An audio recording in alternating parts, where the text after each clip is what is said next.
उत्तराखंड निकाय चुनाव के आरक्षण पर हाईकोर्ट ने आज अपना फैसला सुना दिया।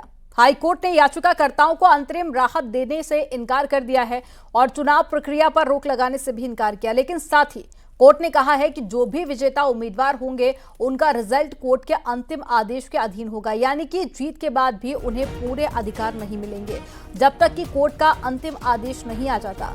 कोर्ट ने सुनवाई के दौरान कहा कि कुल पदों को समानुपात में लिया जाना चाहिए था, जो कि नहीं लिया गया।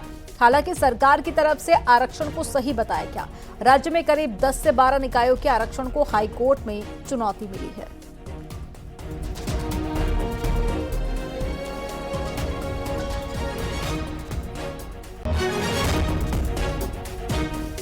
अभी कोर्ट ने इस स्टेज पे जो अंतरिम राहत है वो देने से इनकार किया इस मामले में याचिकाकर्ताओं को, और ये कहा है कि क्योंकि सुप्रीम कोर्ट के कई जजमेंट्स को साइट किया है और राज्य सरकार की आपत्ति ये थी क्योंकि इलेक्शन नोटिफाई हो चुका है, तो इस स्टेज पर आरक्षण के नोटिफिकेशन पे इंटरफेरेंस से पूरा इलेक्शन अफेक्ट होगा। तो कोर्ट ने सारे पक्षों को सुनने के बाद ये कहा है कि सभी पक्षकार, स्टेट इलेक्शन कमीशन और राज्य सरकार का अर्बन डेवलपमेंट डिपार्टमेंट 4 सप्ताह में अपना जवाब फाइल करेंगे। और लेकिन साथ में एक प्रतिबंध ये लगाया है कि तब तक जो विजयी प्रत्याशी होंगे उनका जो चुनाव है वो एक तरह से याचिका के अधीन रहेगा। उनके फेवर में कोई स्पेशल इक्विटी क्रिएट नहीं होगी, यानी कि कोई उन्हें विशेष अधिकार उत्पन्न।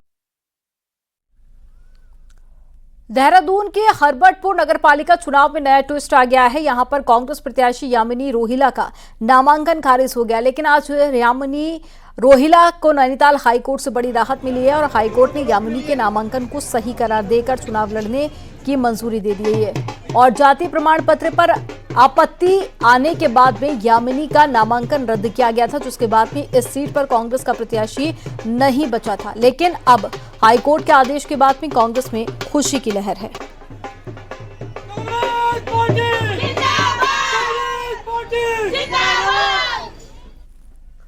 मुख्यमंत्री धामी ने अपने प्रचार की शुरुआत कर दी है। सीएम धामी ने टनकपुर में प्रचार किया, तो वहीं नगरपालिका टनकपुर से चेयरमैन पद की बीजेपी प्रत्याशी के पक्ष में आयोजित प्रबुद्धजन सम्मेलन को संबोधित करते हुए सीएम ने कहा कि निकाय चुनाव में जिताए ताकि टनकपुर में ट्रिपल इंजन के साथ में विकास हो सके। इसके साथ ही सीएम ने कहा कि हमारी सरकार नकल विरोधी और धर्मांतरण को लेकर सख्त कानून लाई है। साथ ही अवैध निर्माण के खिलाफ अभियान चलाया जा रहा है। हम देवभूमि के डेमोग्राफी को चेंज नहीं होने देंगे।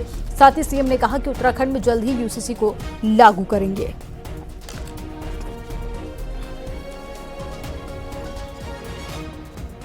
आज उत्तराखंड तेजी से आगे बढ़ रहा है भाइयों बहनों, हर क्षेत्र में आगे बढ़ रहा है। हमने अनेक कानून बनाए हैं। आप सबको ये गौरव प्राप्त होने वाला है कि आप देवभूमि उत्तराखंड के एक ऐसे नागरिक बनने जा रहे हैं जो देश का संकल्प था, देश की प्रतीक्षा थी कि देश के अंदर जब देश का संविधान बन रहा था, बाबा साहब अम्बेडकर चाहते थे देश के अंदर रहने वाले सभी लोगों के लिए एक समान कानून होना चाहिए, समान नागरिक संहिता बननी चाहिए भाइयों बहनों संविधान के। टनकपुर के बाद में मुख्यमंत्री धामी खटीमा पहुंचे और खटीमा से सीएम पुष्कर सिंह धामी ने आज अपने आवास पर इलाके की जनता से मुलाकात की। इस दौरान सीएम धामी ने लोगों की समस्याओं को सुना और अधिकारियों को समाधान के निर्देश दिए। इसके साथ ही खटीमा के लोगों ने यहां पर खेल स्टेडियम बनने पर सीएम का धन्यवाद भी दिया। तो मुख्यमंत्री धामी ने खटीमा बाजार में गाड़ी रोकी और स्थानीय लोगों से मुलाकात की। इस दौरान सीएम धामी का जोरदार स्वागत किया गया।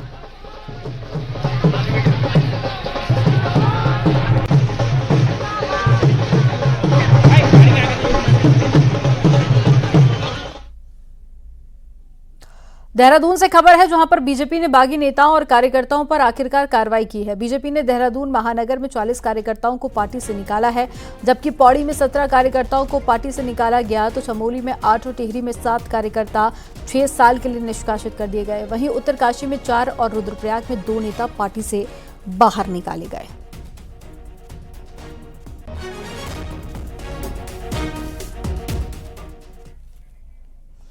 कांग्रेस ने कई बड़े नामों को पार्टी से बाहर का रास्ता दिखा दिया है। कांग्रेस अध्यक्ष करण माहरा ने इसका लेटर भी जारी किया। रुड़की में पूर्व मेयर यशपाल राणा को पार्टी से 6 साल के लिए निष्कासित कर दिया गया। यशपाल अपनी पत्नी को कांग्रेस के खिलाफ चुनाव लड़ा रहे हैं।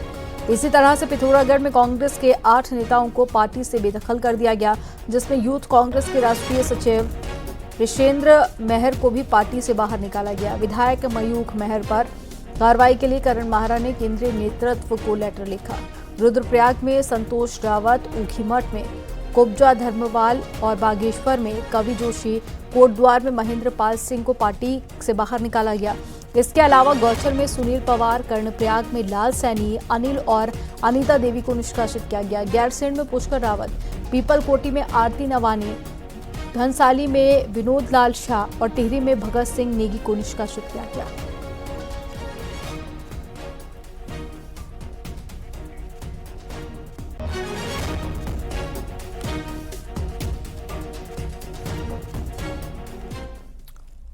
उत्तराखंड में चल रहे ब्यूटी पार्लर और सैलून पर सरकार ने शिकंजा कसने की तैयारी कर ली है। इसके तहत में उन सैलून और साथ ही ब्यूटी पार्लर संचालकों की दिक्कतें बढ़ सकती हैं, जो कि कमाई तो अच्छी करते हैं लेकिन टैक्स का भुगतान नहीं करते।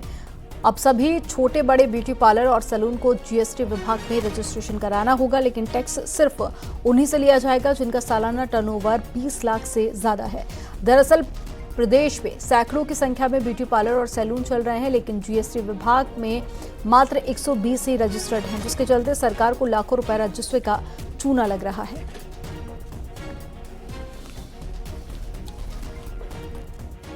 एसआईबी के माध्यम से रेड की थी, उसमें भी कुछ राजस्व की प्राप्ति हुई है।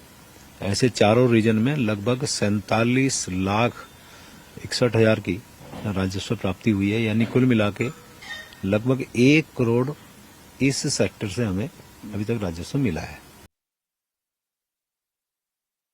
इस बीच जब जीएसटी विभाग ने कई सैलून और ब्यूटी पार्लर में छापेमारी की कार्रवाई की तो करीब 41 लाख रुपए का सालाना कर चोरी पकड़ी गई। अब जीएसटी विभाग उन तमाम छोटे बड़े सैलून को जीएसटी के दायरे में लाने जा रहा है जो अभी तक रजिस्टर्ड नहीं थे। इसके लिए लिमिट रखी गई है कि जिस भी ब्यूटी पार्लर और सैलून का सालाना 20 लाख से अधिक टर्नओवर होगा, उनको जीएसटी हर हाल में चुकता करनी होगी। कैमरा पर्सन दीपक उपाध्याय के साथ सुनील नौपरबात, न्यूज़ 18 देहरादून। उत्तराखंड में एक विभाग से दूसरे में डेपुटेशन पर काम करना कुछ अफसरों को इस कदर रास आ रहा है कि वो बार बार बुलाने पर भी अपने मूल विभाग में नहीं जा रहे हैं। ऐसा ही मामला कृषि विभाग में हुआ है, जहां के निदेशक ने एक बार फिर से अपने 9 अफसरों को वापस ज्वाइन करने के लिए लिखा है, जो सालों से जलागम प्रबंधन विभाग से हटना ही नहीं चाहते हैं। आपको रिपोर्ट दिखाते हैं इसी पर।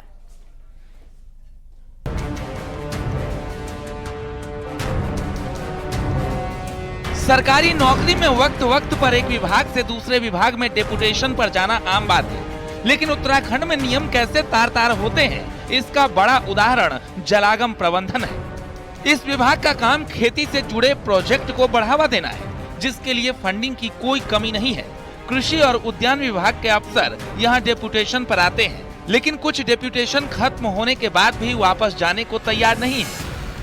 गुरुवार को कृषि निदेशक ने 3 सीनियर और 7 जूनियर अफसरों को वापस भेजने का लेटर जलागम को भेजा। खास बात ये कि 2 सीनियर अफसर एसके उपाध्याय और नवीन वरफाल 18 साल से, तो 5 जूनियर अफसर 20 साल से डेपुटेशन पर हैं, जबकि किसी भी विभाग में डेपुटेशन की मियाद अधिकतम 5 से 7 साल होती है। न्यूज़ 18 ने इस मामले में जलागम के मुख्य परियोजना अधिकारी और अपर मुख्य सचिव आनंद वर्धन से फोन पर बात की, लेकिन उन्होंने कमेंट करने से इनकार कर दिया। वहीं कृषि सचिव SN पांडे ने फोन पर जल्द कार्रवाई की बात की और डेपुटेशन खत्म करने की बात कही। अभी कुछ दिन पूर्व अपने सचिव को निर्देशित किया है कि जितने भी हमारे अधिकारी अन्य विभागों पर हैं, डेपुटेशन पर हैं, उनको वापस बुलाया जाए और भविष्य में किसी को भी एनओसी न दी जाए, इसको हमने सुनिश्चित करने के लिए कहा है। उत्तराखंड में इसी तरह का हाल सिंचाई विभाग का भी है, जहां के इंजीनियर सालों से बिना इजाजत प्रधानमंत्री ग्राम सड़क योजना में काम करते रहे। तब भी न्यूज़ 18 ने मुद्दा उठाया था। वहीं विपक्ष डेपुटेशन को एक तरह का करप्शन बता रहा है। और मैं तो मुख्यमंत्री से कहना चाहूंगा कि वो इसको देखने का काम करे और जो अधिकारी इसमें कोई कार्रवाई नहीं कर रहे हैं उनको जो है उनके खिलाफ भी जो है मुकाबले करें। नहीं, सचिव ने तो है ही, कोई मंत्री थोड़ी देखता है इनको, इन सब चीजों को कि कोई आदमी डेपुटेशन वाया कितना समय क्या हो गया। ये तो जो विभागीय सचिव हैं, प्रमुख सचिव हैं, चीफ सेक्रेटरी हैं, ये सब अधिकारी देखते हैं। कोई भी आईएएस अफसर 7 साल से ज्यादा डेप्यूटेशन पर नहीं जा सकता, तो फिर वही आईएएस मुख्य सचिव से लेकर सचिव से अपने विभागों में इस नियम को लागू क्यों नहीं करवा पाते? ये एक तरह का रहस्य बना हुआ है। उत्तराखंड में कृषि विभाग के कई अफसर सालों से जलागम विभाग में हैं और इस विभाग से प्रतिनियुक्ति खत्म होने के बावजूद वापस नहीं जाना चाहते। अब सवाल यही है कि क्या इस बार इस पर कोई ठोस कार्रवाई होगी? क्या इन अधिकारियों को वापस बुलाया जाएगा? क्योंकि डेपुटेशन की एक लिमिट होती है, उस लिमिट का यहां पर कोई नियम कायदा नजर नहीं आ रहा। तो अब देखना होगा कि जलागम मंत्री चाहे सतपाल महाराज हो या फिर कृषि मंत्री गणेश जोशी हो, उनके दखल के बाद ये कार्रवाई होगी या फिर इसके लिए और बड़ी कार्रवाई की जरूरत पड़ेगी। कैमरा पर्सन संदीप नेगी के साथ दीपांकर भट्ट, न्यूज़ 18 देहरादून। बागेश्वर में खनन पर लगी रोक बनी रहेगी। नैनीताल हाईकोर्ट ने 1 महीने के लिए खनन पर पूरी तरह से रोक लगा दी है और खनन मशीनों को भी सीज कर दिया। इसके साथ ही 160 खनन कारोबारियों को नोटिस जारी किया है और हाईकोर्ट ने बड़ा आदेश ये दिया है कि खनन से ग्रामीणों और पर्यावरण को नुकसान हुआ है, उसका मुआवजा सरकार नहीं देगी, बल्कि खनन कारोबारियों से उसे वसूला जाएगा। और साथ ही कोर्ट में सरकार ने बताया कि खनन अधिकारी को सस्पेंड कर दिया गया। हालांकि सरकार ने खनन पर से रोक हटाने की मांग की है, मगर इस डिमांड को कोर्ट ने खारिज कर दिया।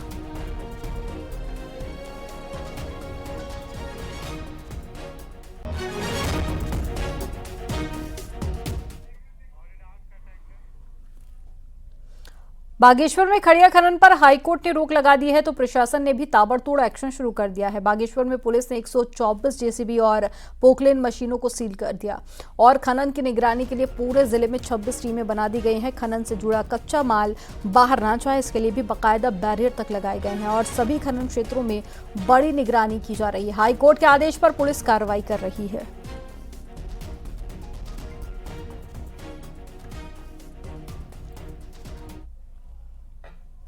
उत्तराखंड द्वारा कल निर्देशित किया गया था कि सभी थाना प्रभारियों को निर्देशित किया जाए कि अपने अपने क्षेत्र में चेकिंग कर, माइन विजिट कर, जो इक्विपमेंट्स और मशीनरी प्रयोग में लाई जा रही, वाहन प्रयोग में लाए जा रहे हैं, उनको सीज करने के लिए माननीय उच्च न्यायालय द्वारा निर्देशित किया गया था।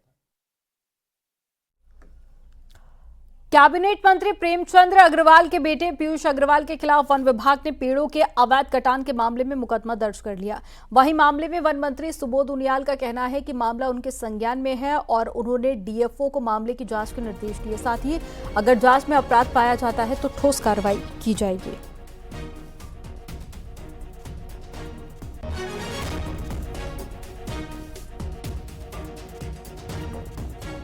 देखिए, जो मुझ पर जानकारी जैसे प्राप्त हुई है, मैंने निर्देश दे दिए हैं और डीएफओ को बहुत स्पष्ट निर्देश दिए गए हैं कि पूरे मामले की जांच करने के बाद और उस पर जो उचित जो कानूनी कार्रवाई वो करना सुनिश्चित करें। अगर इस तरीके के मामले में सत्यता पाई जाती है तो निश्चित रूप से कानून अपना काम करेगा। सभी के लिए बराबर है। बिल्कुल, कानून सबके लिए बराबर है, कानून अपना काम करेगा। एक तरफ तो प्रचंड सर्दी चल रही है, बारिश और बर्फबारी का दौर जारी है, दूसरी तरफ अल्मोड़ा के जंगलों में ठंड में भी आग लगी हुई है। कोसी नदी के पास में जंगल में कई जगह पर आग लगी है, जिसे बुझाने के लिए वन विभाग के कर्मचारी भी नजर नहीं आ रहे। हालांकि कुमाऊं में इस इलाके में इस साल बारिश कम हुई है, लेकिन सर्दियों में आग लगी हुई है। गर्मियों के लिए और भी ज्यादा चिंता बढ़ गई है।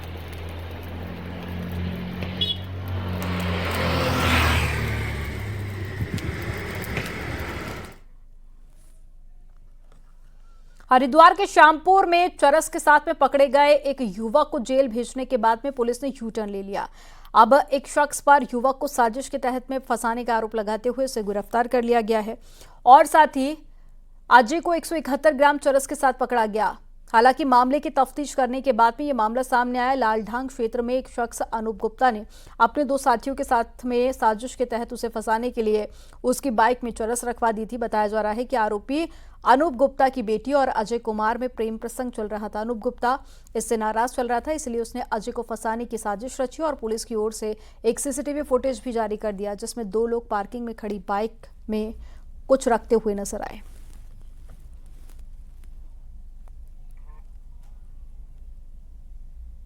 और मुझसे जो बाइक में चरस रखी है, ये मुझसे बहुत बड़ी गलती हुई है और मैं बहुत ज़्यादा इस लड़के की वजह से डिप्रेशन में आ गया था।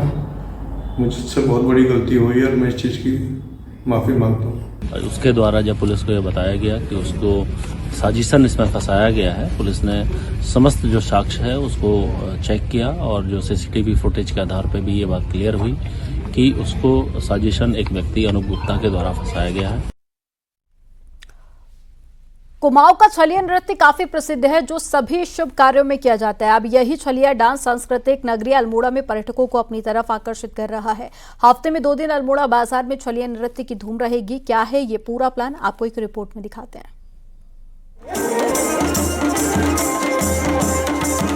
कुमाऊं में कोई विवाह समारोह या फिर कोई शुभ कार्य का शुभारंभ हो, आपको लोकगीतों पर कलाकार प्रसिद्ध कुमाऊनी छोलिया नृत्य करते हुए दिख जाएंगे, जो एक संदेश देती है। अब यही संदेश पर्यटकों को पहाड़ में लुभाने के लिए अब अल्मोड़ा के बाजारों में किया जाएगा और कलाकार पूरे बाजार में छलिया नृत्य और पारंपरिक वाद्य यंत्र बजाकर पर्यटकों को पहाड़ की संस्कृति दिखाएंगे। उत्तराखंड पर्यटन विभाग ने पायलट प्रोजेक्ट के तौर पर सैलानियों को लुभाने के लिए सांस्कृतिक नगरी अल्मोड़ा के बाजारों में हफ्ते में 2 दिन के लिए 2 घंटे छोलिया नृत्य का आयोजन कराएंगे, जिसे देखने के लिए पर्यटक भी पहुँचेंगे। जितने यहाँ पे जो पर्यटक आते हैं, जो व्यापारी हैं, उनके फायदे के लिए, ताकि जो पर्यटक आते हैं वो यहाँ पे रुक सकें और उसके साथ ही जो अल्मोड़ा की संस्कृति है और जो संस्कृति के संवर्धन के लिए कार्य जिलाधिकारी महोदय के निर्देशन किया जा रहा है, जिससे कि पर्यटक और जितने हमारे सांस्कृतिक दल हैं उनको भी एक रोजगार मिल सके। सरकार के इस कदम से पहाड़ की छलिया नृत्य करने वाले कलाकार को अब पूरे साल रोजगार मिलेगा। पहले शादी ब्याह के सीजन और दूसरे शुभ अवसरों पर ही रोजगार मिलता था, लेकिन अब सप्ताह में 2 दिन बाजार में नृत्य करने से रोजगार मिलने से कलाकारों में खुशी का माहौल है। हमारी संस्कृति को बढ़ाने के लिए उन लोगों ने जो ये नया आयाम स्थापित किया है, सप्ताह में 2 बार हमारे सांस्कृतिक दल आकर के अपनी इस संस्कृति का बखान करते हैं और इस संस्कृति को आगे बढ़ाने का काम जो हमारे प्रशासन ने किया है, मैं इनका बहुत बहुत धन्यवाद अदा करता हूँ। पहाड़ में पर्यटकों को लुभाने के लिए कई तरह की योजनाएं बन रही हैं। छलिया नृत्य की प्रस्तुति भी पर्यटकों को सांस्कृतिक नगरी लाने के लिए महत्वपूर्ण कड़ी हो सकती है। अगर ये प्रयोग अल्मोड़ा में सफल हुआ तो रानीखेत सहित दूसरे पर्यटक स्थलों पर भी इस तरह छलिया नृत्य का आयोजन किया जाएगा, जिसको देखने के लिए बड़ी संख्या में पर्यटक भी पहुंचेंगे और स्थानीय लोगों को रोजगार भी मिलेगा। न्यूज़ 18 के लिए अल्मोड़ा से किशन जोशी की रिपोर्ट।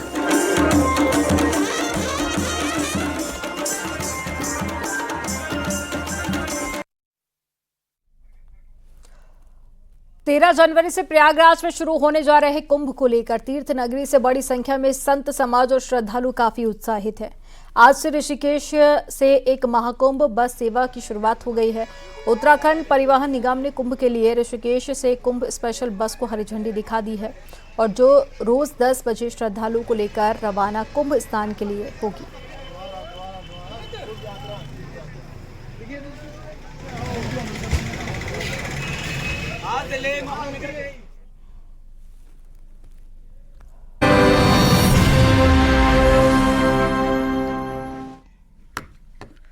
हरिद्वार रोड के विकास प्राधिकरण ने अवैध रूप से की जा रही प्लॉटिंग पर बड़ी कार्रवाई की है।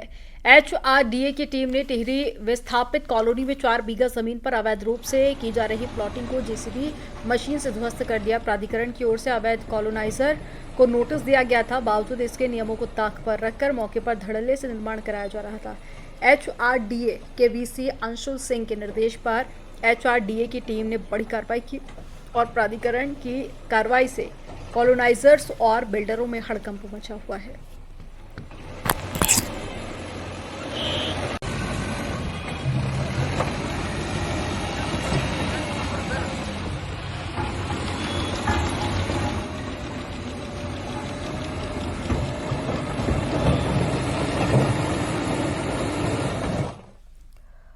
और यहाँ वक्त हो गया एक छोटे से ब्रेक का। आप देखते रहिए न्यूज़ 18।